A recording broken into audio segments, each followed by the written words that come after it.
ओम नारायणाय नमः। ललिता तृतीया व्रत की विधि। कृपया इस वीडियो को लाइक करें और ऐसी धार्मिक जानकारी पाने के लिए हमारे चैनल को सब्सक्राइब करें। Thank you. राजा युधिष्ठिर ने कहा, भगवान, अब आप 12 मासों में किए जाने वाले व्रतों का वर्णन करें, जिनके करने से सभी उत्तम फल प्राप्त होते हैं। साथ ही प्रत्येक मास व्रत का विधान भी बताने की कृपा करें। भगवान श्री कृष्ण बोले, महाराज, इस विषय में मैं एक प्राचीन वृत्तांत सुनाता हूँ, आप सुने। एक समय देवता, गंधर्व, यक्ष, किन्नर, सिद्ध, तपस्वी, नाग आदि से पूजित भगवान श्री सदाशिव कैलाश पर्वत पर विराजमान थे।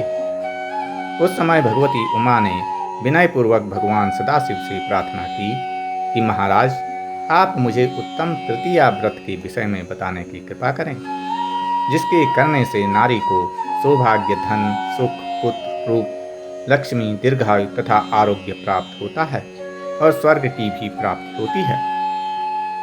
उमा की यह बात सुनकर भगवान शिव ने हंसते हुए कहा, प्रिय, तीनों लोकों में ऐसा कौन सा पदार्थ है जो तुम्हें दुर्लभ है तथा जिसकी प्राप्ति के लिए व्रत की जिज्ञासा कर रही हो?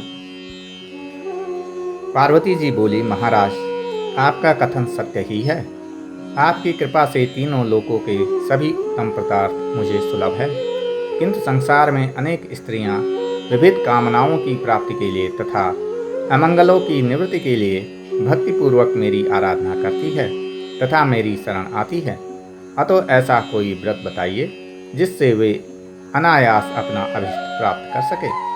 भगवान शिव ने कहा, उमे, व्रत की इच्छा वाली स्त्री संयम पूर्वक माघ शुक्ला तृतीया को प्रातः उठकर नित्य कर्म संपन्न कर व्रत के नियम को ग्रहण करे। मध्याह्न के समय बिल्व और आमलक मिश्रित पवित्र जल से स्नान कर शुद्ध वस्त्र धारण करे तथा गंध, पुष्प, दीप, कपूर, कुमकुम एवं विविध नैवेद्यों से भक्तिपूर्वक भक्तों पर वात्सल्य भाव रखने वाली तुम्हारी अर्थात पार्वती की भक्ति भाव से पूजा करे। अनंतर ईशानी नाम से तुम्हारा ध्यान करते हुए तांबे के घड़े में जल, अक्षत तथा स्वर्ण रखकर सौभाग्यादि की कामना से संकल्प पूर्वक वह घट ब्राह्मण को दान दे दे। ब्राह्मण उस घटस्थ जल से व्रत कर्ती का अभिषेक करे। अनंतर वह कुसोदक का आचमन कर रात्रि के समय भगवती उमा का ध्यान करते हुए भूमि पर उसकी शैया बिछाकर सोए। दूसरे दिन प्रातःकाल उठकर स्नान से निवृत्त हो विधिपूर्वक भगवती का पूजन करे और यथाशक्ति ब्राह्मणों को भोजन कराए तथा स्वयं भी मौन होकर भोजन करे। इस प्रकार भगवती का प्रथम मास में ईशानी नाम से, द्वितीय मास में पार्वती नाम से, तृतीय मास में शंकर प्रिया नाम से, चतुर्थ मास में भवानी नाम से, पांचवें मास में स्कंद माता नाम से, छठे मास में दक्ष दुहिता नाम से, सातवें मास में मैनाकी नाम से, आठवें मास में कात्यायनी नाम से, नवें मास में हिमाद्रिजा नाम से, 10वें मास में सौभाग्यदायिनी नाम से, 11वें मास में उमा नाम से तथा अंतिम 12वें मास में गौरी नाम से पूजन करे। 12 मासों में क्रमशः कुसोदक, दुग्ध, घृत, गोमूत्र, गोमय, फल, निम्ब पत्र, कंटकारी, गोश्रृंगोदक, दही, पंचगव्य और शाक का ही प्राशन करे।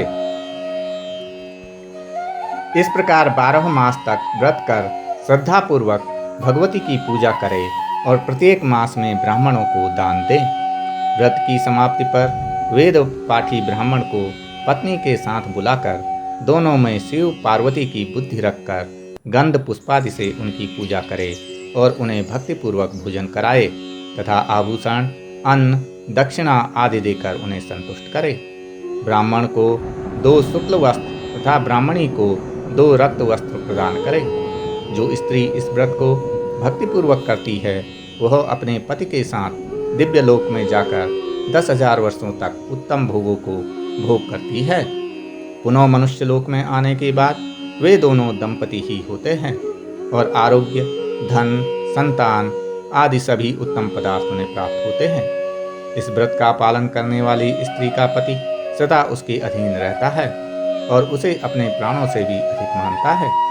जन्मांतर में व्रत करती स्त्री राजपत्नी होकर राज्य सुख का उपभोग करती है। ओम गोविंदाय।